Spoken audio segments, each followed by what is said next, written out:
Sa maraming pamilya, may isang taong madalas tahimik lang, bihirang magsalita tungkol sa kanyang pagod, at kadalasan ay hindi humihingi ng pansin o papuri. Sila ay ang padre de pamilya. Sa panahon ngayon na maraming responsibilidad ang bumabagsak sa isang tao, gumagana pa rin ba ang konsepto ng ama bilang haligi ng tahanan? At bakit tila may mga sakripisyong hindi napapansin, pero ramdam ng buong pamilya ang epekto nito? Sa video na ito, tatalakayin natin ang kahalagan at kung paano hinuhubog ng isang ama ang pamilya, anak, at ang pag-iisip ng bawat isa, base sa human behavior at psychology.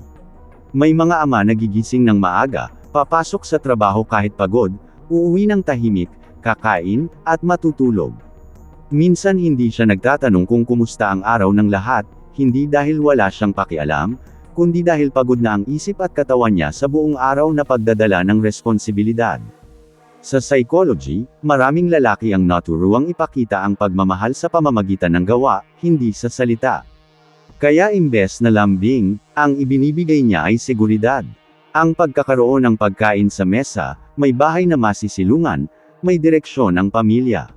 Habang lumalaki ang anak, napapansin niyang mas malapit siya sa ina pagdating sa emosyon. Kapag nasasaktan, sa ina lumalapit. Kapag may problema sa damdamin, ina ang unang naiisip. Unti-unting nabubuo sa isip ng anak na ang ama ay istrikto, malamig, o malayo. Ngunit sa psychology ng pamilya, ang presensya ng ama, even kapag tahimik, ay nagbibigay ng sense of structure.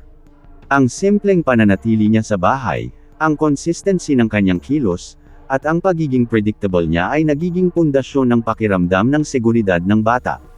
May mga pagkakataon na ang ama ay hindi perpekto. May mga salitang nasasabi dahil sa pagod, stress, o pressure. Sa ganitong sitwasyon, ipinapakita ng human behavior na kapag ang isang tao ay matagal na nagpipigil ng emosyon, may mga sandaling lumalabas ito sa paraang hindi niya intensyon. Hindi ito dahilan para saktan ang pamilya, pero mahalagang maunawaan na ang galit ng ama ay kadalasang produkto lamang ng responsibilidad na mabigat dalhin mag-isa. Sa ibang pamilya naman, may ama na pisikal na nandoon pero emosyonal na malayo.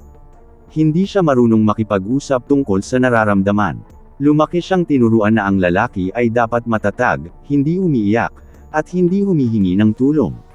Sa psychology, ito ay nagiging dahilan kung bakit may mga ama na nahihirapang mag-connect emotionally sa kanilang mga anak.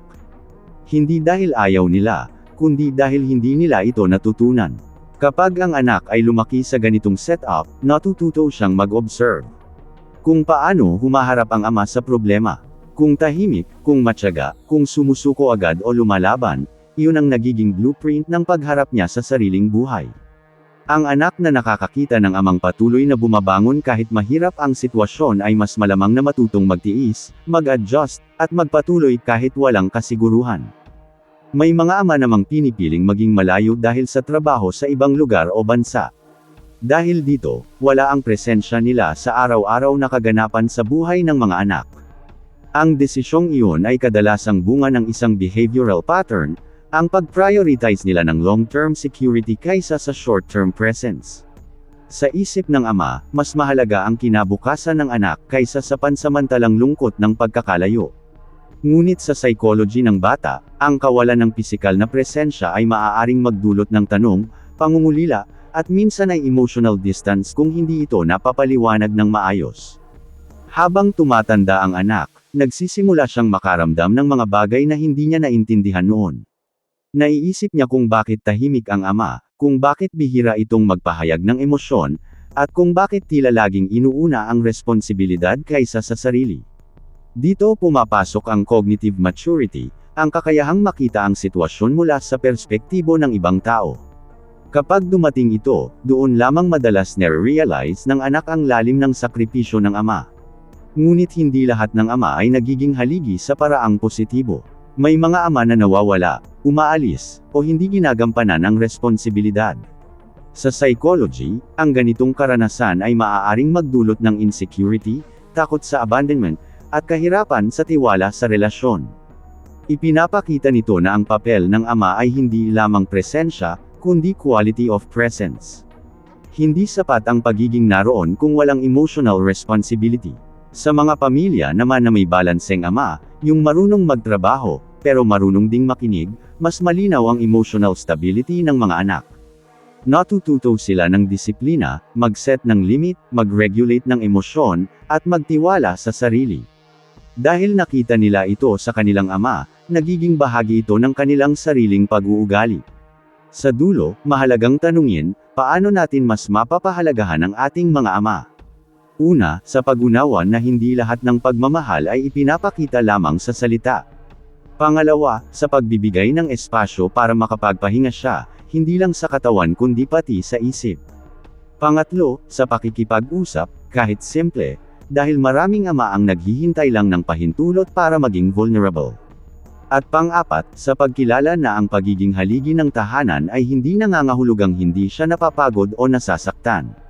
Sa huli, ang ating mga ama ay hindi perpekto, sila ay mga ordinaryong tao lang din na napapagod, nasasaktan, at kailangan din ng pag-unawa at pagmamahal.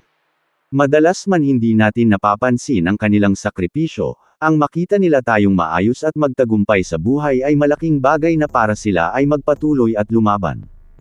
At kung gusto mo pang matuto ng mas marami pang kwento at aral tungkol sa isip at ugali ng tao, huwag kalimutang mag-subscribe sa The Mind Library PH. Dito, sama-sama nating susuriin ang mga sekreto ng isip at damdamin ng tao.